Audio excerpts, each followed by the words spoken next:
Hi everyone. The poem I wish to read today is called Household Things.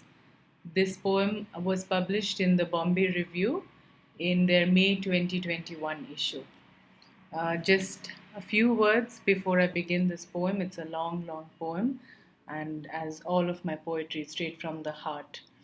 The poem is, among other things, about the erasure and invisibilization of women's labor.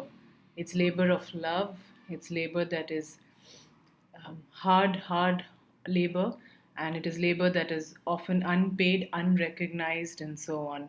And it is precisely women because of not just because of giving birth, but because of all the love and the work into homes and into families, into raising children, or into being there for aging parents, or from cooking dishes to give providing emotional support to providing joy and pleasure. It is women who really sustain families, and yet there is this in most of our patriarchal societies, all of this labor goes unsung, and women remain, and their labor remains unseen and unerased. So this poem is, in a sense, about that, and hopefully about many, many other things as well. I don't want to limit its meaning in any way. Household things. Linen.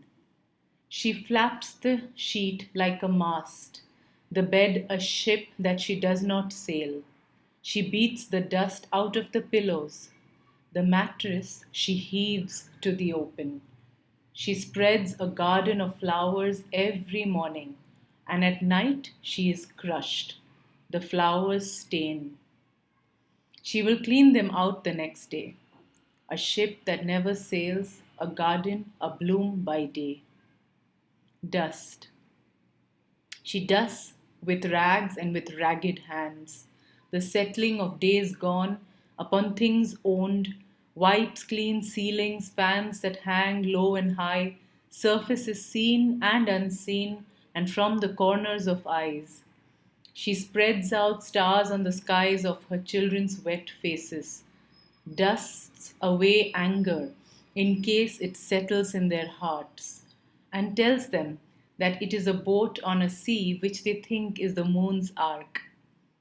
Sometimes they tell her she is wrong. Milk.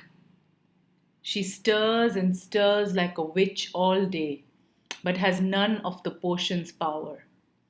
She stirs sweetness into glasses of milk, milks the goats, the packets of skimmed. She milks her body thin till there isn't a drop left, and fills emptiness anywhere with the warmth of a fluid bluish white.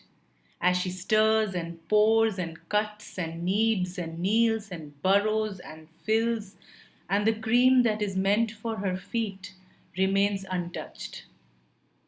Feet go unnoticed on floral sheets. Feet, unlike milk, curdle from beneath. Thread. She weaves through space, she ferries bodies across.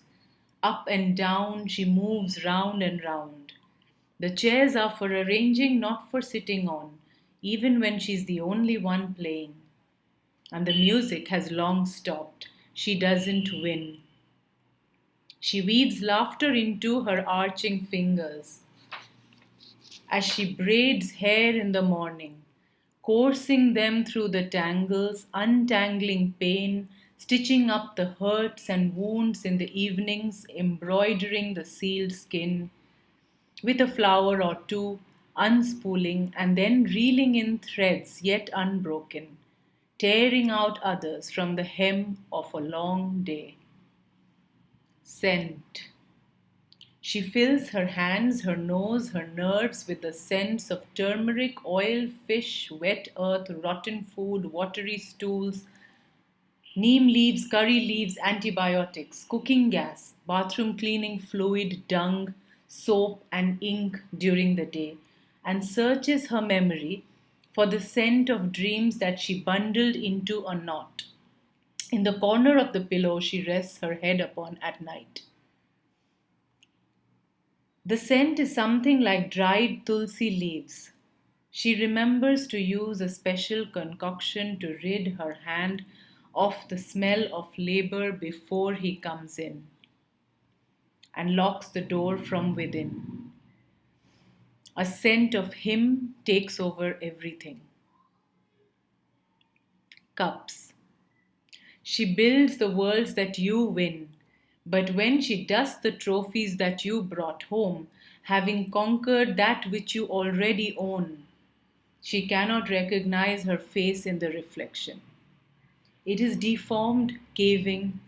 She gathers those silver and golden cups and places them on shelves, the duster and keeper of your history. And while you engage with one of your kind about history's myriad vagaries, they twinkle and shine. And she rises to set the cups for tea. Jars. She pickles the small onions as they do in fancy Chinese restaurants where only her husband orders the food, and finds a jar to keep their red purple within. And out of nowhere, she often hears her father's praise of her mother's cooking. She makes room for the relish on the table. She wipes her hands on a muslin and then places the jar at the center of things. Visible, insignificant, a parenthesis. Jars do not reflect, only hold that which will soon be served as a side dish. Thank you.